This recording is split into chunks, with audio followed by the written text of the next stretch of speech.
Roast chicken. Roast chicken, here it is. Look, now, roast chicken, yep, is roast chicken. Yeah. However, what I found is, over the years, if you reduce chicken, turkey, pork, beef, whatever you like, reduce the cooking time, reduce the temperature by about 20 degrees minimum, some a bit more, and cook it for a bit longer, taste the difference.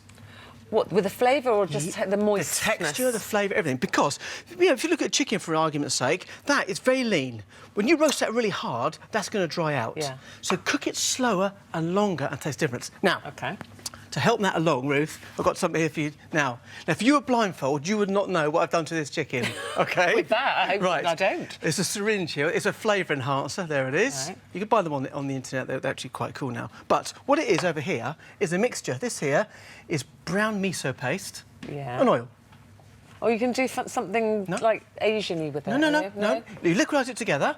What is miso paste? It's fermented soybeans. Right. OK, so it's a lovely sort of savoury flavour that you would never know was there. OK. So what I've done is, using this, I've mixed these two together. Dr. Phil. Dr. Phil. My brother's a doctor.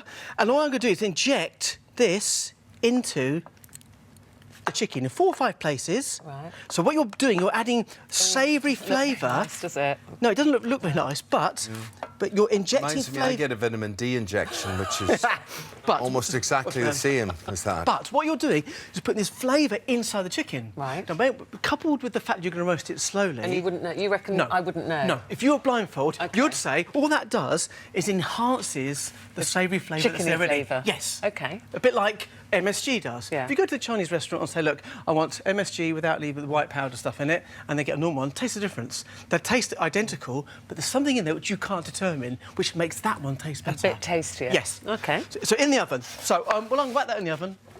OK, so what would you do for medium chicken? What temperature? 100? Right, 200 to start with, or right. slightly over. Get a bit of colour. You don't have to do that. Reduce it to 160, 180 and cook it for a little bit longer, about an hour and 10 minutes. That's about 1 kilo chicken. But also, what you might understand is that what happens is it cooks nice and slowly. So nothing's squeezed out, it just stays there. Can I ask a question, please? Of course you can. Because I know you'll know the answer. Go on. So I cook my chicken, OK, and I look in the oven and I go, oh, that skin looks so lovely and crispy, that looks gorgeous. Then I get it out of the oven and I put it on the thing to carve it, and the skin starts going... Because it's shrinking back. Yeah. Because what happens Is is... it your skin or the chickens? Because what you're doing, Ruth, is you roast it so hard that it expands. Yeah. And as it cools down, it contracts, and that's when the skin goes all flaccid. Can you stop it doing that? Just I cook don't it want slowly. flaccid skin. Slowly. Longer. Right. Slowly and longer. Right. So that's in the oven. While that's cooking, we're going to talk about stuffing. So in here, I've got basic stuffing, which we're going to serve with the chicken. You'll taste later on. You can stuff the bird if you want. I knew I shouldn't have said that. You can...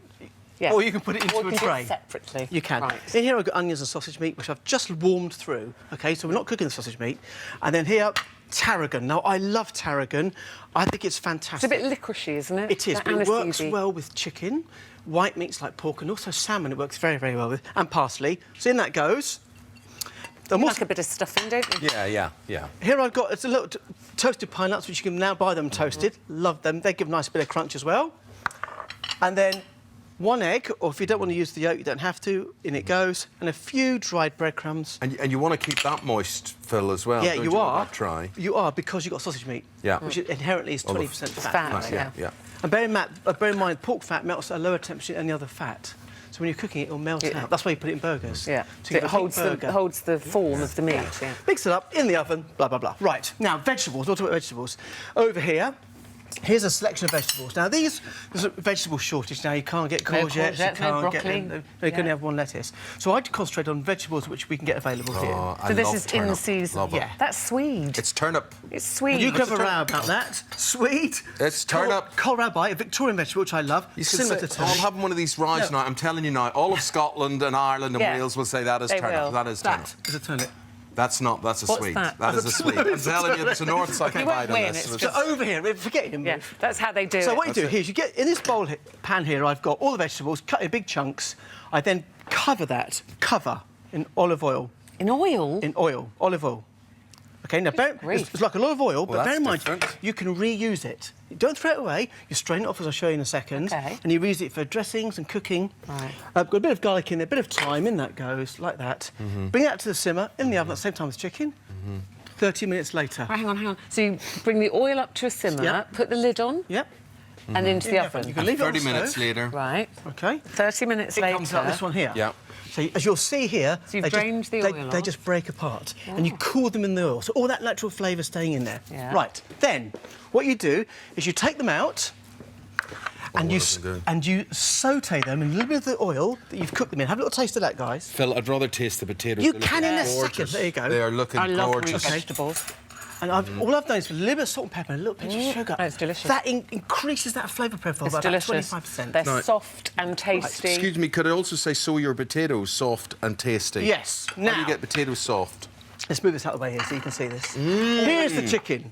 Now, what we've Gorgeous. done, you'll see, I roasted that for a good hour and 5 minutes. And here it is. So you wouldn't know that was, you can see the miso that's been there. But I'm just going to slice this here, Ruth.